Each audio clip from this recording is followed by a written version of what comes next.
നമസ്കാരം.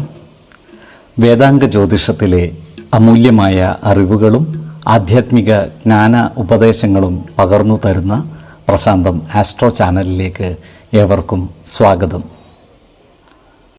ഈ ചാനൽ ഇതുവരെയും സബ്സ്ക്രൈബ് ചെയ്യാത്തവർ ഇപ്പോൾ തന്നെ സബ്സ്ക്രൈബ് ചെയ്യുക. നോട്ടിഫിക്കേഷൻ ലഭിക്കുന്നതിനായി ബെൽ ബട്ടൺ അമർത്തുമല്ലോ. ഒപ്പം ചാനൽ ലൈക്ക് ചെയ്യുക, ഷെയർ ചെയ്യുക, കമൻറ്റ് ചെയ്യുക. കൊല്ലവർഷം 1199 എടവ സംക്രമം ആയില്യം നക്ഷത്രത്തിലാണ്.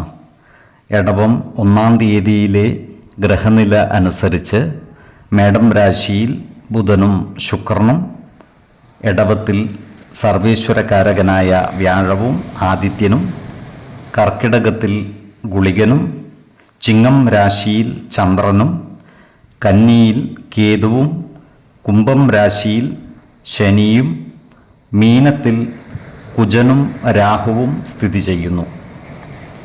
ഉത്രാടം നക്ഷത്രത്തിൽ ജനിച്ചവർക്ക് എടവമാസം പൊതുവെ ഗുണദോഷ സമ്മിശ്രമായിരിക്കും.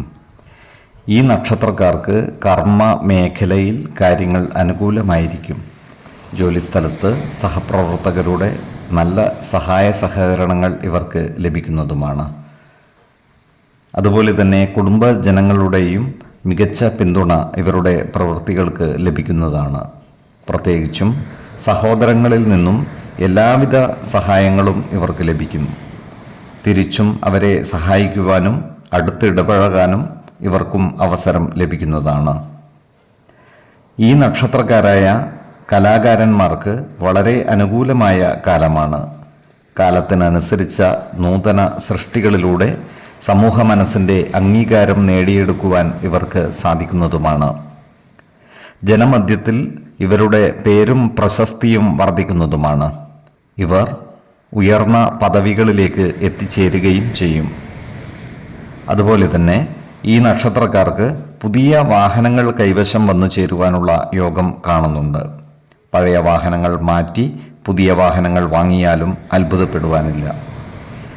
ഈ നക്ഷത്രക്കാർക്ക് സുഹൃത്തുക്കളുടെ വഞ്ചനാപരമായ പെരുമാറ്റത്താൽ വലിയ സാമ്പത്തിക ബാധ്യത വന്നു ചേരുവാനുള്ള സാധ്യതകൾ കാണുന്നുണ്ട്.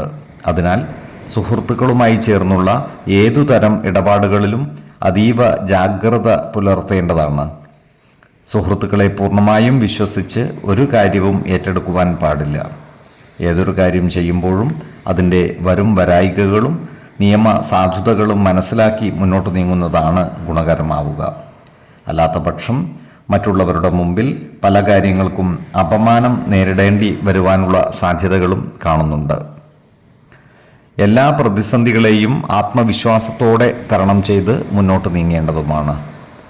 4, 16, 24 തീയതികൾ അനുകൂലമാണ്. ഈ നക്ഷത്രക്കാർ ജനിച്ച സമയത്തെ അടിസ്ഥാനമാക്കിയുള്ള ജാതകത്തിലെ ലഗ്ന രാശിയുടെയും ലഗ്ന അധിപന്റെയും സ്ഥിതിയും ശുഭ പാപ ഭാവങ്ങളുടെ സ്ഥിതിയും ഓരോ രാശിയിലെയും ഗ്രഹങ്ങളുടെ സ്ഥിതിയും അനുസരിച്ച് ഇവരുടെ പൊതുഫലത്തിൽ ഏറ്റക്കുറച്ചിലുകൾ ഉണ്ടാകുവാനിടയുണ്ട്. കുടുംബ ദേവതകളെയും ഇഷ്ടദേവതകളെയും ഉപാസിക്കുന്നത് ഇവർക്ക് ആയുരാരോഗ്യ സൗഖ്യമേകും. ഇഷ്ടദേവതാ മന്ത്രം 108 തവണ ദിനംതോറും ലിഖിത ജപം ചെയ്തു വരുന്നത് ഇവർക്ക് സർവ ഐശ്വര്യങ്ങളുമേകും. നല്ല വ്യക്തി സാധനകളോടെയും ഉപാസനകളോടെയും മുന്നേറിയാൽ സർവേശ്വരാനുഗ്രഹത്താൽ ഇവരുടെ സർവകാര്യങ്ങളും മംഗളകരമാകും. നന്ദി, നമസ്കാരം. ജ്യോതിഷരത്നം പ്രശാന്ത് കണ്ണോം.